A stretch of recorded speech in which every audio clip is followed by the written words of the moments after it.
வந்திருக்கிறேன். இப்போ நான் வந்திருக்கிறேன்னு சொல்லி சொன்னால் எனக்கு தெரியாமல் வேறவங்க வந்திருக்கிறவங்க கேட்டு போகிறதில்ல. இது யார் கேட்கணும்னு சொன்னால் மாணவர்கள் கேட்கணும். உங்களுக்காக தான் இந்த நிகழ்வு, உங்களுக்காகத்தான் இந்த வசதி வாய்ப்புகள் உருவாக்கப்பட்டிருக்குது. அப்போ அதில் நீங்கள் கேட்டு நீங்கள் இன்னைக்கு இந்த புதுசாக வந்திருக்கிற விஷயத்த நாளைக்கு நான் எப்படி என்னோட படிப்புக்காக நான் எடுத்துகிட்டு போகலாம், நான் எப்படி என்னோட வாழ்க்கையை நான் உயரிய லெவலுக்கு நான் எடுத்துகிட்டு போகலாம் அப்படின்னு சொல்லி நீங்கள் மாணவர்கள் வந்து இதை காது கொடுத்து கேட்கணும். இன்னும் கூட நான் பார்க்குறேன் நீங்கள் மாணவர்களோட முகத்தில் அந்த இதை ஒரு லிசன் பண்ணுற மாதிரியான ஒரு இல்லை. கல்வி அப்படிங்கிறது வந்து சொல்லுவாங்க என்னன்னு சொல்லி சொன்னால் ஒரு மிகப்பெரிய ஆயுதம். எங்களுக்கு தெரியும் உலகத்தில் இருக்கிற ஒரு பெரிய ஆயுதம் அப்படின்னு சொல்லி சொன்னால் அணு ஆயுதத்தை சொல்லுவாங்க. ஆனால் அந்த ஆயுதத்தை விடையும் பெரிய ஒரு ஆயுதம் வந்து கல்விங்கிற ஒரு ஆயுதம். அந்த ஒரு ஆயுதத்தை வந்து ஒருத்தருக்கு அந்த ஆயுதம் கையில் இருந்துச்சுன்னு சொல்லி சொன்னால் அவரை எந்த வகையிலையும் அடிக்க முடியாது. அப்படியான ஒரு மிகப்பெரிய ஆயுதம் வந்து அந்த கல்விங்கிற ஆயுதம். அந்த கல்விங்கிற ஆயுதத்துக்கு இன்னொரு சிறப்பு இருக்குது. என்னன்னு சொல்லி சொன்னால் கல்விங்கிற ஒரு விஷயம்தான் எங்கள்கிட்ட அந்த மிகப்பெரிய சொத்துன்னு சொல்லி சொல்லுவாங்க. எந்த ஒரு எங்கள்கிட்ட இருக்கிற சொத்து காசாக இருக்கலாம், பணமாக வீடுகளாக இருக்கலாம், வசதி வாய்ப்புகளாக இருக்கலாம், அது எல்லாமே நாங்கள் வேற யாருக்காவது கொடுத்தோம்னு சொல்லி சொன்னால் எங்கள்கிட்ட அந்த அளவு குறையும். எங்கள்கிட்ட இருக்க காசை நாங்கள் கொடுத்துட்டோம்னு சொல்லி சொன்னால் எங்கள்கிட்ட அந்த காசு குறையும்.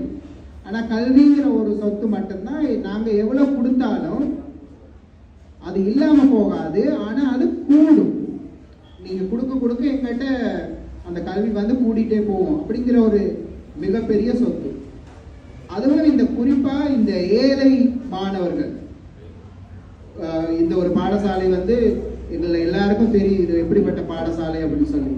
இதில் கல்வி கற்கிற மாணவர்களுடைய பெற்றோர்கள் வந்து மிகவும் குறைஞ்ச வருமானம் பெறுற, ஒரு சில மாணவர்களுக்கு யாராவது ஒரு பேரண்ட்ஸ் அல்லது 2 பேரண்ட்ஸ் இல்லாதவங்க, அல்லது வெளிநாட்டில் இருக்க தொழில் புரிகிறவங்க, அப்படி இருக்கிற ஒரு வசதி வாய்ப்புகள் குறைஞ்ச மாணவர்களை கொண்ட ஒரு பாடசாலை.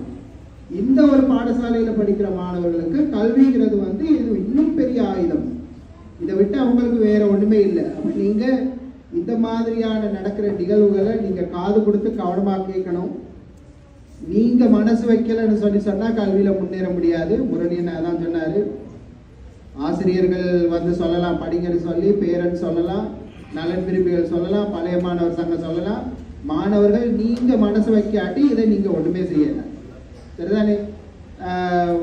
இது அந்த ஒரு கேர்ள், வயம்பு யூனிவர்சிட்டி கேர்ள் வந்து அவங்களும் அதான் சொல்லிட்டு போனாங்க, படிக்கிறதுக்கு நாங்கள் தான் மனசு வைக்கணும்.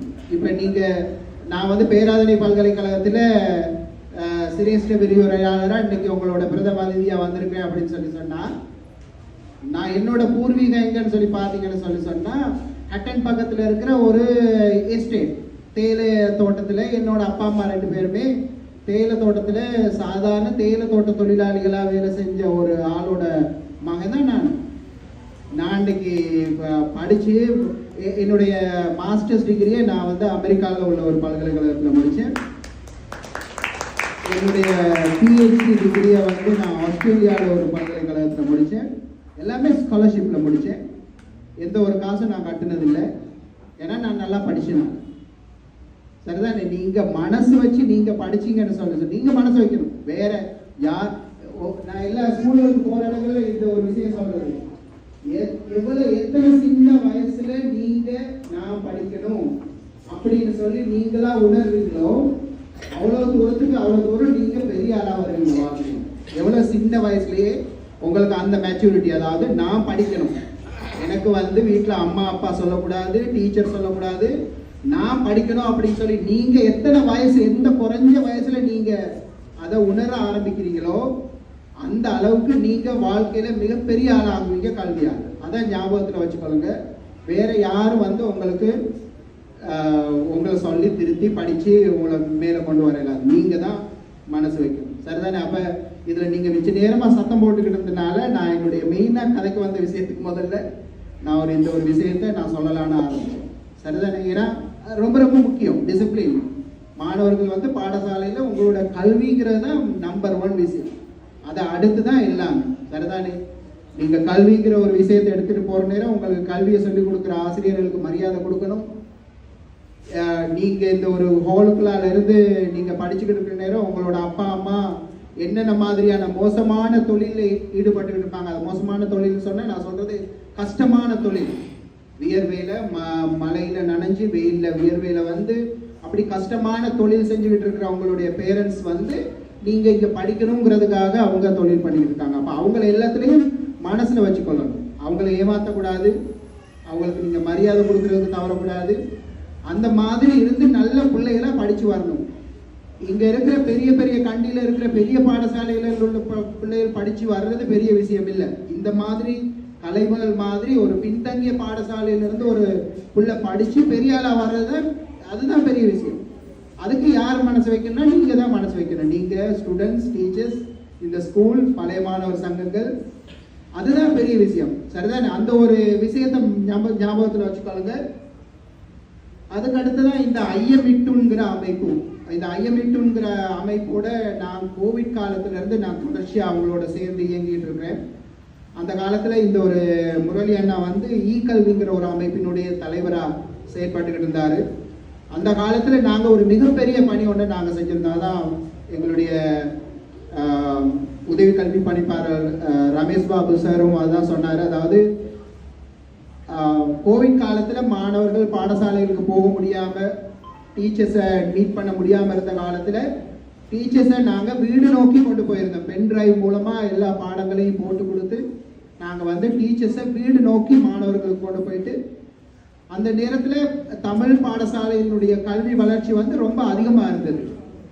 அந்த புள்ளி விபரம் வந்து அதை சொல்லுது. அதுக்கு எங்களுடைய முரளி அண்ணா தலைமையில இருந்த கல்வியினுடைய அமைப்பினுடைய பெரும் பங்களிப்பு வந்து இருந்துச்சு. அதுவும் கண்டி மாவட்டத்துக்குள்ளால நாங்க பெருசா வேலை செய்யல. உண்மையா என்ன சொன்னா, எனக்கு நான் பேராதனியில இருந்தாலும் கூட கண்டியில இருக்கிற பாடசாலைகளுடைய தொடர்பு வந்து சரியான குறைவு. நுவரெலியா மாவட்டம் என்னுடைய பிரதேசங்கிறனால நாங்கள் நுவரெலியா மாவட்டத்தில் அதிகமான பாடசாலைகளை இந்த ஒரு திட்டத்தில் உள்வாங்கியிருந்தோம். கண்டி மாவட்டத்தில் எனக்கு தெரிஞ்ச அந்த நேரத்தில் இருந்த ஒரே ஒரு நபர் எங்களுடைய ரமேஷ் பாபு சார். ஒரே ஒரு பென்ட்ரைவ் எடுத்து கொண்டு போய் கண்டி மாவட்டத்தில் இருக்கிற எல்லா பாடசாலைகளுக்கும் விநியோகிச்சு எங்களுக்கு தெரியாமலே அந்த ஒரு நிகழ்ச்சி திட்டத்தை அவர் கொண்டு வந்திருந்தார். அப்போ அப்படி அந்த ஒரு பெரிய ஒரு புரட்சி, ஒரு மாற்றத்தை நாங்கள் டிஜிட்டல் எஜுகேஷன் மூலமாக நாங்கள் அது கொண்டு வந்திருந்தோம். அதுக்கு பிறகு எங்களுடைய முரளி அண்ணா வந்து இந்த ஐயமிட்டுங்கிற ஒரு அமைப்பை அவர் உருவாக்கினார். இந்த அமைப்புங்கிறது வந்து கோவிட்டுக்கு பிறகு வந்த நிறைய பிரச்சனை, எல்லா மாணவர்களும் வந்து கல்வியை குடும்ப சூழ்நிலை காரணமாக படிக்க முடியாமல் பாடசாலை விட்டு வெளியேற ஒரு தருவாயில். ஏன்னா நிறைய பேரண்ட்ஸுக்கு பிள்ளைகளை ஸ்கூலுக்கு அனுப்புறதுக்கு கஷ்டம், சாப்பாடுக்கு கஷ்டம். அப்போ ஐயமிட்டுன்னு கொண்டு வந்த ஒரு நிகழ்ச்சி திட்டம் தான் மாணவர்களுக்கு உணவு வழங்கி பாடசாலையில் கல்வியை மேற்கொள்வது. அதனுடைய ஒரு இன்டிரெக்டா இன்னொரு நோக்கத்துக்காக அது கொண்டு வந்தது. என்னன்னு சொன்னா, அட்லீஸ்ட் நாங்கள் சாப்பாடு கொடுக்குறோம்னு சொன்னாலாவது மாணவர்கள் பாடசாலைக்கு வருவாங்கன்னு சொல்லி அது ஒரு வெற்றிகரமா இந்த நாடு முழுவதும் ஈவன் ஒரு அரசாங்கம் செய்ய முடியாத ஒரு வேலையை இந்த ஐயமிட்டுன், அந்த ஐயமிட்டுன் கூட சேர்ந்து இயங்குற இந்த சிலோன் மார்ஷன், அந்த மாதிரியான பல்வேறுபட்ட நிறுவனங்கள் இலங்கையிலும் சரி வெளிநாட்டில இருந்தும் சரி நிறைய நன்கொடையாளர்களுடைய உதவியோட இந்த ஒரு அமைப்பு இப்படி ஒரு வேலை திட்டத்தை செஞ்சுட்டு வருது. கடந்த ஒரு சில வருடங்களுக்கு முன்னே அரசாங்கம் கூட அந்த பாடசாலைகளுக்கு உணவு வழங்குற திட்டத்தை கொஞ்ச காலம் நிறுத்தி வச்சிருந்தாங்கன்னு சொன்னா கவர்மெண்ட்ல காசு இல்லை. அந்த காலத்திலையும் கூட இந்த ஒரு நிகழ்ச்சி திட்டத்தை இதுல இந்த சாப்பாடு கொடுக்குற திட்டத்துல இன்னொரு முக்கியமான விஷயம் என்னன்னு சொன்னா, அவங்க நன்கொடையாளர்கிட்ட இருந்து காசு வாங்கி அதுல இருந்து சாப்பாடு கொடுக்கல. இப்ப இதுல ஒரு ஸ்கூல்ல 0, அதாவது ஐஎம்என்கிட்ட இருந்து எந்த ஒரு காசும் வாங்காம சாப்பாடு கொடுக்குறாங்க. இன்னொரு பாடசாலை ஒரு சாப்பாடு 10 ரூபாய்க்கு கொடுக்குறாங்க. எல்லா சாப்பாடுன்னு சொன்னாவே அது காசு தான், அது பெருமதி தான். அது ஒண்ணு வானத்துல இருந்து கொட்டிடல காலையில, ஏதோ ஒரு வகையில அதுக்கான நிதி வந்தாகணும். அந்த நிதியை எப்படி அந்த பாடசாலைகள் 0ல இல்லாட்டி 10 ரூபாயில கொடுக்குறாங்கன்னு சொன்னா சமூக பங்களிப்பு அது ரொம்ப முக்கியம். ஒரு பாடசாலையினுடைய வளர்ச்சி, என்னோட பிள்ளை ஸ்கூலுக்கு போகுதா என்னோட காரியம் முடிச்சு அப்படிங்கிற மாதிரி இல்லாம பாடசாலையினுடைய பழைய மாணவர்களா இருக்கலாம், பேரண்ட்ஸா இருக்கலாம், ஒரு சமூக பங்களிப்பை கொண்டு வர்றதன் மூலமா ஒரு சில பாடசாலைகள் ஐஎம்என்கிட்ட இருந்து காசு வாங்காமலே அல்லது 10 ரூபா வரைக்கும் சின்ன விலையிலேயே அந்த அவங்களுக்கு சாப்பாடு கொடுக்குற மாதிரியான ஒரு மிகப்பெரிய ஒரு வேலை திட்டம் இது. எல்லாத்தையும் கூட்டி கழிச்சு பார்த்தா நாங்கள் வளைச்சு போயிடும் அப்படியான ஒரு திட்டம். நீங்கள் உங்களுக்கு எல்லா விஷயமும் தெரிய வந்துச்சுன்னு சொன்னால் அது ஒரு மிகப்பெரிய ஒரு ஆச்சரியமாக இருக்கும் உங்களோட நிறைய பேருக்கு. அது தவிர இந்த ஐஎம்இட்டுன் அமைப்போடு சேர்ந்து அவங்க உணவு வழங்குற பாடசாலைகளுக்கு இந்த ஸ்மார்ட் கிளாஸ் ரூம், உங்களுக்கு தெரியும் இப்போ உலகமே தொழில்நுட்ப மயமாக மாறிக்கிட்டு இருக்குது. யாருமே எனக்கு தொழில்நுட்பம் தெரியாமல் நான் இருக்கலாம் அப்படின்னு இருக்க முடியாது. ஏன்னா ஒவ்வொரு விஷயங்களையும் தொழில்நுட்பம் எங்களை நோக்கி வந்துகிட்டு இருக்குது. இப்போ இன்னைக்கு ஒரு ஃபோனை நாங்கள் ஒரு மொபைல் ஃபோனை பாவிக்கிறேன்னு சொன்னால் எங்களுக்கு தொழில்நுட்பம் தேவை. ஒரு மொபைல் ஃபோனை பாவிக்கிற நேரங்களில் என்னென்ன ஏதாவது பிரச்சனை வராமல் இருந்துருணுமா, அதுக்கு எங்களுக்கு தொழில்நுட்ப அறிவு தேவை. அப்படி நாள் முழுக்க காலையில் நாங்கள் எலும்புலேருந்து படுக்க போகிற வரைக்கும் எங்களுடைய புதிய தொழில்நுட்ப தேவைகள் எங்களுக்கு இருக்குது. ஆக இந்த தொழில்நுட்ப கல்வியும் நாங்கள் பாடசாலைகளில் விருத்தி செய்யணும். அதுக்கு ஒரு முக்கியமான ஒரு வேலை திட்டம் தான் இந்த ஒரு ஸ்மார்ட் கிளாஸ் ரூம் திட்டம். இன்னைக்கு உங்களுடைய பாடசாலைக்கு இந்த ஸ்மார்ட் கிளாஸ் ரூம் வழங்கப்பட்டிருக்கு. பழைய மாணவர் சங்கத்தினுடைய உதவியோட நான் நினைக்கிறேன் அந்த பில்டிங் உங்களுக்காக அமைச்சு கொடுக்கப்பட்டிருக்குது. அதுக்காக இந்த ஸ்மார்ட் கிளாஸ் ரூமை ஸ்மார்ட் போர்டை வழங்குறதுக்கான நிதி அனுசரணையை இந்த சிலோன் மார்ச்சன் செஞ்சிருக்காங்க. அந்த 2 குரூப்புக்கும் என்னுடைய மிகப்பெரிய நன்றிகள். ஏன்னா சமூகத்தினுடைய உங்கள் மாதிரியான நிறைய பேருடைய பங்களிப்பு கல்விக்கு இருக்கும். பொதுவாக கோயில்னு சொல்லி நாங்கள் நிறைய காசு கொட்டுறதை நாங்கள் பார்த்துருக்கோம். பரவாயில்ல, அதுகளை செய்யதான் வேறு அதில் தவறுன்னு சொல்கிறது இல்லை. ஆனால் கல்விங்கிற ஒரு முக்கிய பணிக்கு அதுக்கு நீங்கள் செலவு செய்கிற காசு கடவுளுக்கு செய்கிறத விட மிகப்பெரிய ஒரு பணியாக இருக்கும். அப்போ அந்த ஒரு பணியில் இணைஞ்சு நீங்களாக செய்கிறது உங்களுக்கு எங்களுடைய வாழ்த்துக்கள். இந்த ஒரு கல்வி சமூகம், மலையகத்தினுடைய கல்வி சமூகம் சார்பாக உங்களுடைய வாழ்த்துக்கள். அதை தாண்டி ஒரு முக்கியமான ஒரு விஷயம், இப்போ இன்னைக்கு உங்களுக்கு ஒரு ஸ்மார்ட் கிளாஸ் ரூம் வந்துருச்சு. 65 இன்ச்சில் டிவி மாதிரி ஏதோ ஒரு ஸ்மார்ட் போர்டு வந்துருச்சு. அது மட்டும்தான் உங்களுக்கு தெரியும். ஆனால் இந்த ஐஎம்இட்டுன் அமைப்பு அதுக்கு உள்ளால போட்டிருக்கிற அந்த விஷயங்கள் இந்த ஸ்மார்ட் போர்டுனுடைய விலை கிட்டத்தட்ட 4 லட்சம் அப்படி ஏதோ ஒரு பெருமதி. அதுக்கு உள்ளுக்கு இருக்கிற விஷயங்கள் பல கோடி ரூபாய் பெறுமதியான விஷயங்கள். சரிதானே? இன்னைக்கு காலையில் ஒரே ஒரு வீடியோவை மட்டும் ஒரு மாணவன் அதில் இயக்கி காட்டினாரு. அது தவிர அதுக்குள்ளால நிறைய விஷயங்கள் இருக்குது. உங்களுக்கு உலக தரம் வாய்ந்த ஒரு லெபார்டரி உள்ளுக்கு இருக்குது. உலகத்தில் நடக்கிற சகல விஷயங்கள் டெக்னாலஜி சம்பந்தமாக தெரிஞ்சுக்கொள்ள விஷயங்கள் கை நுனியில் உங்களுக்கு விரல் நுனியில் உங்களுக்கு கொண்டு வரக்கூடிய விஷயங்கள் அதுக்குள்ளால இருக்குது. ஆண்டு 1 தொடக்கம் A level வரைக்குமான எல்லா பாடங்களுக்குமான கல்வி வளங்கள் இருக்குது. இந்த பாடசாலையில் நீங்கள் எத்தனை டீச்சர்ஸ் இருக்கிறீங்களோ தெரியாது. ஆனால் இந்த ஒரு ஸ்மார்ட் போர்டு கிட்டத்தட்ட ஒரு 50-60 டீச்சர்ஸை உங்களுக்கு புதுசாக ஸ்கூலுக்கு கொண்டு வந்திருக்கு. அந்த 50-60 டீச்சர்ஸும் சாதாரண டீச்சர்ஸ் இல்லை, எக்ஸ்பர்ட்ஸ். இந்த நாட்டில் உள்ள ரொம்ப நல்லா படிச்சு கொடுக்குற டீச்சர்ஸ் யாராவது கிட்ட நீங்கள் போய் படிக்க விரும்புறீங்கன்னு சொன்னால் ஸ்மார்ட் போர்டுக்குள்ளால அந்த டீச்சர்ஸ் இருக்கிறாங்க. இது பல கோடி ரூபாய் பெறுமதியான ஒரு கெஜெட் ஒன்று அதில் இருக்குது. நீங்கள் சாதாரணமாக எடை போட்டுறக்கூடாது. அதிகமாக பாவிச்சு நீங்கள் அந்த போர்டை உடைங்க. தயவு செய்து பாவனையே இல்லாமல் பூட்டி வச்சிருந்து டஸ்ட் பிடிச்சி அந்த ஸ்மார்ட் போர்டை உடைச்சிடாதுங்க. அது ஒரு தாழ்மையான வேண்டுகோள். அதை எவ்வளோத்துக்கு எவ்வளோ ஹீட் ஆகி வெடிக்கிற வரைக்கும் பாவிங்க. ஆனால் பாவிக்காமல் விட்டு டஸ்ட் அடிக்க விட்டு பயன்படுத்தாமல் விட்டுறாதீங்க. அது நீங்கள் இந்த ஒரு நன்கொடையாளர்களுக்கு செய்கிற பெரிய துரோகமாக போயிடும். ஆகவே எப்போ உங்களுக்கு வசதி படுதோ அந்த நேரமெல்லாம் மாணவர்கள் அந்த கிளாஸ் ரூமை கூட்டிகிட்டு போங்க. வீடியோ வடிவில் நீங்கள் பாடங்களை தெரிவு செய்ய படிக்கலாம். நிறைய லெபார்டரி, நீங்கள் நிறைய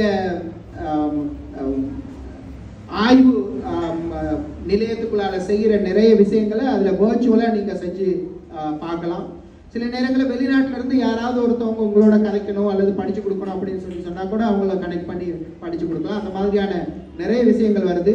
அது தவிர இப்போ உங்கள் எல்லாருக்கும் தெரியும் ஆர்டிஃபிஷியல் இன்டெலிஜென்ஸ், ஏஐ சொல்கிறது அல்லது ChatGPTன்னு சொல்லி அந்த ஒரு ChatGPT முறையையும் இந்த ஒரு ஸ்மார்ட் போர்டுக்குள்ளால கொண்டு வர வேலை திட்டங்களை எங்களுடைய டெக்னிக்கல் சப்போர்ட்டர் ரவி, ஐஎம்இட்டுன் டெக்னிக்கல் சப்போர்ட்டர் ரவி அதுக்குள்ளால கொண்டு வரதுக்கான முயற்சிகளை செஞ்சுட்டு வராங்க. எல்லா பாடசாலைகளுக்கும் நான் வந்து மாதம் $20 கிட்டத்தட்ட ஒரு 6,500 ரூபா கொடுத்து என்னோட மகனுக்காக அந்த ChatGPT நான் வாங்கி வீட்டில் வச்சுருக்கேன். அதை வந்து இந்த ஐஎம்இட்டூன் குழு வந்து எல்லா பாடசாலைகளுக்கும் அதை அவங்க அந்த ப்ரோ வெர்ஷனை ஆப்ரேட் பண்ணுறதுக்கான வசதி வாய்ப்புகளை ஏற்படுத்துறதுக்கான வேலை திட்டங்கள் நடந்துகிட்டு இருக்குது. இப்போ உதாரணத்துக்கு என்னோட மகனுக்கு இன்னைக்கு இங்கிலீஷ் பாட எக்ஸாம் ட்ரினிட்டி காலேஜில் படிக்கிறாரு, கிரேட் 6ல். போன மாதத்தில் 2 நாள் ஸ்கூலுக்கு போகல, சுகமில்லாதனால. அப்போ ஒரு பாடம் டீச்சர் படித்து கொடுத்துருந்தாங்க, இங்கிலீஷ் பாடத்தில் ஒரு சாப்டர். அவர் போக முடியல, ஆனால் அது என்ன மாதிரின்னு சொல்லி அவருக்கு தெரியாது.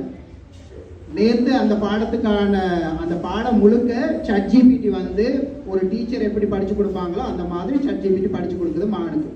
எல்லாம் வரிக்கு வரியாக கிளியராக சொல்லி கொடுத்து படித்து முடிச்சுட்டு மகன் சொன்னது தான் டீச்சரை விட நல்லா படித்து கொடுக்குது அப்படின்னு சொல்லி. ஏன்னா இடையில நிப்பாட்டி நாங்கள் கேட்கலாம், இது எனக்கு விலங்குல திருப்பி இருக்கா சொல்லுன்னு சொன்னால் சொல்லும், இல்லை இன்னும் விலங்குல வேற ஏதாவது உதாரணம் கொடுத்து எனக்கு சொல்லுன்னு சொன்னால் சொல்லும். எங்களுக்கு தனியாக நாங்கள் என்ன செய்யலாம், இன்டராக்ட் பண்ணி படிக்கிறதுக்கான நிறைய வளங்கள் வந்துருச்சு. அந்த மாதிரியான விஷயங்களை இந்த ஸ்மார்ட் கிளாஸ் ரூமில் கொண்டு வரதுக்கான முயற்சிகளை எங்களுடைய ஐஎம்இட்டூன் குழு ரவி தலைமையில் அதை மேற்கொள்கிறாங்க.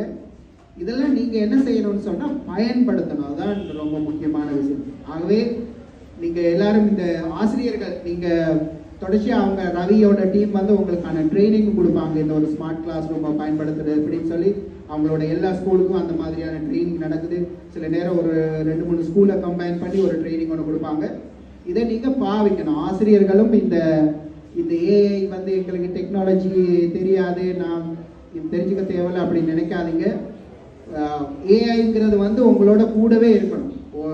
எதிர்காலத்தில் சில நேரம் இந்த ஆசிரியர் தொழிலெலாம் கூட இருக்குமா அப்படின்னு சொல்லி ஒரு பொதுவாக ஒரு கருத்து ஒன்று இருக்குது, ஆசிரியர்கள் தொழில் இல்லாமல் போயிடுமா அப்படின்னு சொல்லி.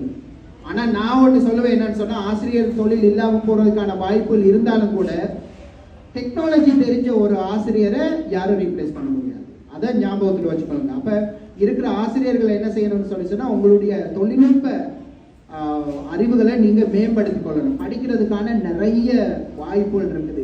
யூடியூப்பில் போயிட்டு ஏதாவது ஒரு விஷயம் நீங்கள் உங்களுக்கு தெரியலன்னு சொல்லி சொன்னால் நீங்கள் தெரிஞ்சுக்கணும். ஸோ ஆசிரியர்கள் வந்து நீங்கள் உங்களுடைய தொழில்நுட்ப அறிவை வந்து மேம்படுத்தி கொள்ளணும். அப்போ நீங்கள் மாணவர்களுக்கு அதை படித்து கொடுக்கறதுக்கு இன்னும் ஈஸியாக இருக்கும். இப்போ எல்லாம் வந்து மாணவர்கள் வந்து ஆசிரியர்களை விட தொழில்நுட்ப அறிவில் ரொம்ப முன்னுக்கு இருக்கிறாங்க. இப்போ என்ஜினியரிங் ஃபேக்கல்ட்டிலலாம் நாங்கள் படிப்பிக்கிறோம்னு சொல்லி சொன்னால் சில பாடங்களில் சில விஷயங்களில் மாணவர்கள் எங்களை விட திறமையாக இருக்கிறாங்க. இப்போ நான்லாம் வந்து அதுக்காகவே டைம் ஒதுக்கி நான் இப்போ படிக்கிறேன். பகலில் சாப்பாடு நான் லஞ்ச் எடுக்கிறேன்னு சொன்னால் எனக்கு முன்னுக்கு இருக்கிற ஸ்க்ரீனில் ஏதாவது புது டெக்னாலஜி சம்மந்தமான விஷயம் ஓடிக்கிட்டு தான் இருக்கும். அதோடு சேர்த்து தான் நான் லஞ்ச் எடுத்துக்கிட்டு இருக்கேன். ஏன்னா எனக்கு கிடைக்கிற நேரமெல்லாம் நான் ஏதாவது புது டெக்னாலஜி நான் தெரிஞ்சுக்கொள்ளணும். ஏன்னா மாணவர்களுக்கு முன்னுக்கு நாங்கள் போயிட்டு ஒன்றும் தெரியாமல் இருக்க இயலாது. ஸோ ஆசிரியர்கள் வந்து உங்களுடைய டெக்னாலஜி அறிவில் வளர்த்து கொள்ளுங்க. எங்களுடைய பல்கலைக்கழகத்தில் நாங்கள் ஒரு ஸ்டெம் டீம் ஹேட்டன்னு சொல்லி ஒரு அமைப்பு ஒன்று வச்சுருக்கோம், மலையகத்தை மையப்படுத்தின அமைப்பு. பொதுவாக வந்து இந்த ஸ்டெம்னு சொல்லி சொன்னால் சயின்ஸ், டெக்னாலஜி, என்ஜினியரிங், மேத்தமெட்டிக்ஸ், குறிப்பாக கணித விஞ்ஞான பாடங்களை மையப்படுத்தின ஒரு அமைப்பு. நாடு முழுக்க இருக்க பல்கலைக்கழகங்களில் இந்த ஸ்டெம் படிக்கிற மாணவர்கள் எங்களுடைய அமைப்பில் இருக்கிறாங்க. இவங்களை வச்சு நாங்கள் நிறைய பாடசாலைகளுக்கு உதவி செஞ்சுட்டு வரோம். இன்க்ளூடிங் கண்டி, மாத்தரை, நாவலப்பிட்டிய, ஹட்டன், நுவரெலியா அப்படின்னு சொல்லி எல்லா பிரதேசங்களையும் வந்து நாங்கள் நிறைய உதவிகள் செஞ்சுட்டு வரோம். டீச்சர்ஸுக்கான ஒரு ட்ரைனிங்க்குமான ஒரு ஏற்பாடு நடந்துகிட்டு இருக்கு. நுவரெலியா பகுதியில் பார்க்கலாம், கண்டிலையும் அதை செய்யக்கூடிய வாய்ப்புகள் நடக்கும்னு நினைக்கிறேன். ஏஐ ஃபார் டீச்சர்ஸ்னு சொல்லி அந்த மாதிரியான நிறைய விஷயங்கள் நாங்கள் இன்ட்ரடியூஸ் பண்ணி வரோம். எங்களோட சைட்லேருந்து நாங்கள் நிறைய கல்விக்கான ஒரு திட்டத்தை நாங்கள் கொண்டு வரோம். இந்த ஐஎம்இட்டூன் அமைப்பினுடைய ஒரு ஸ்டெம் கோஆர்டினேட்டராக நான் தொடர்ந்து கல்வி ஆரம்பித்த காலத்திலேருந்து நாங்கள் தொடர்ச்சியாக இருக்கிறோம். ஸோ உங்களுக்கான உதவிகள் மாணவர்களுக்கும் சரி, ஆசிரியர்களுக்கும் சரி, இந்த தொழில்நுட்ப சார்ந்த உதவிகளை செய்கிறதுக்கான அமைப்புகள் எல்லாமே ரெடியாக இருக்கிறோம். ஆனால் நீங்கள் மாணவர்கள் ரொம்ப ஈடுபாட்டோடு படிக்கணும். ஆசிரியர்கள் ரொம்ப சின்சியராக ஒர்க் பண்ணணும். என்ன சொன்னால், நான் சொன்னேன் தானே, அந்த சாதாரண ஒரு எஸ்டேட்டில் தான் படித்தேன், சாதாரண ஒரு எஸ்டேட் ஸ்கூலில் தான் நான் படித்தேன். நான் படித்த ஸ்கூல்லாம் வந்து ரொம்ப மோசமான ஸ்கூல். இதெல்லாம் கூட எவ்வளோ வசதியான ஒரு ஸ்கூல். நான் படித்த ஸ்கூல்ல எல்லாம் தரையில் தான் உட்காரணும், முன்னுக்கு நாங்கள் படிச்சுக்கிட்டு இருந்தோம்னா பாடசாலையில் பின்பக்கம் பண்டி வளர்த்துக்கிட்டு இருப்பாங்க எஸ்டேட்டில். அப்படியான ஒரு சாதாரண பாடசாலையிலேருந்து தான் வந்தோம். காரணம் யாருன்னு சொல்லி சொன்னால் எனக்கு படிச்சு கொடுத்த டீச்சர்ஸ். வானத்திலேருந்து குதிச்சு அறிவாளியாக வந்துடல, எல்லாம் என்னோட டீச்சர்ஸ். நான் படிக்கிற காலத்தில் இருந்த டீச்சர்ஸோட சின்சியாரிட்டி அப்படின்னு சொல்லி பார்த்தா அதெல்லாம் சொல்லவே முடியாது. அவங்க வந்து எங்களுடைய மாணவர்களுடைய வாழ்க்கைக்காக நாள் முழுக்க அர்ப்பணிச்சிருப்பாங்க. அப்படியான டீச்சர்ஸ் எப்போதுமே கல்வி கல்வி கல்வின்னு சொல்லி அந்த ஒரு காலையிலேருந்து ஆரம்பித்தோம்னு சொல்லி சொன்னால் எங்களுக்கு வேற ஒன்றும் திங்க் பண்ணுறதுக்கான ஒரு இதே இருக்காது. அப்படியான ஒரு ஆசிரியர் ஒரு குலாம் கிட்ட இருந்து நாங்கள் வந்தனால தான் இப்போ நாங்கள் அப்படி இருக்கோம். இப்போ ஒரு கவலையான விஷயம், நிறைய அர்ப்பணிப்பான டீச்சர்ஸ்கள் எங்களுடைய சமூகத்தில் குறைவு. அதுக்கு பல்வேறு காரணங்கள் இருக்குது. எங்களுடைய கவர்மெண்ட் டீச்சர்ஸை சரியாக கவனிக்கிறது இல்லை, சேலரிஸ் குறைவு. அது உண்மைதான். அது இன்னைக்கு எங்களுடைய வாழ்க்கையை கொண்டு போகணுன்னா எங்களுக்கு வருமானங்கிறது முக்கியம். அப்போ அந்த இதில் ஃப்ரஸ்ட்ரேட்டட் ஆகி டீச்சர்ஸ் வந்து அவ்வளோ அர்ப்பணிப்பாக இருக்கிற டீச்சர்ஸை நாங்கள் பார்க்குறது குறைவு. அதுக்காக இல்லைன்னு சொல்லி சொல்ல முடியாது. இப்பயும் அதுவும் குறிப்பாக எங்களுடைய மலையக பிரதேசங்களுடைய கல்வி வளர்ச்சி வந்து ஒரு உயரிய லெவலில் இருக்குன்னு சொல்லி சொன்னால் இந்த மாதிரி அங்கங்கே இருக்கிற அர்ப்பணிப்பான டீச்சர்ஸ் தான் காரணம். ஸோ நீங்கள் நாளைக்கு உங்களுடைய மாணவர்கள் வந்து நான் உங்கள்கிட்ட படித்தனால இன்னைக்கு இப்படி இருக்கிறேன் அப்படின்னு சொல்லி யாராவது சொல்கிறத வந்து நீங்கள் ஆயுள் முழுக்க வாங்கின சம்பளத்தை விட நீங்கள் பெருசாக பார்க்கக்கூடிய மாதிரியான ஒரு சந்தோஷம் கொடுக்கும். நான் என்னோட டீச்சர்ஸுக்கெல்லாம் நான் அப்படி தான் சந்தோஷம் கொடுக்குறேன். அதுதான். அப்போ அந்த மாதிரியான ஒரு மாணவர்களுக்குள்ளாமல் நீங்கள் உருவாக்கி கொள்ளணும். 12 மணியை தாண்டிடுச்சு, நிறைய நேரம் எடுக்க இயலாது.